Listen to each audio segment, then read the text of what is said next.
Welcome back to this video. In this video we are going to learn another string class method name is toLowerCase. As we have seen about the toUpperCase method. So toUpperCase method is used to change the case of the letter from lowercase to uppercase. This method is used to change the case of the letter from upper to lower. So this is the syntax of this. We need a string and then dot and then put the method. So now it's time to write the code and see the output by using the toLowerCase method. So here I get the string demo class. In that I define a main method. In that I define a variable which is var name, which is string type. In that I'm going to assign a value uWonder, which is all uppercase.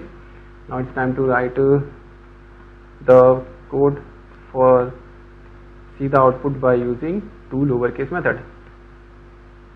So for that we need a string which is uWonder, which is assigned in the variable which is variable name uWonder.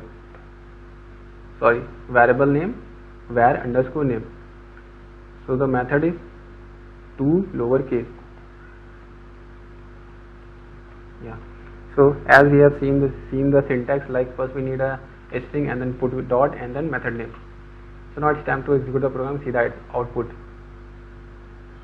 Yeah. So see, all of the letters are in the small letter case.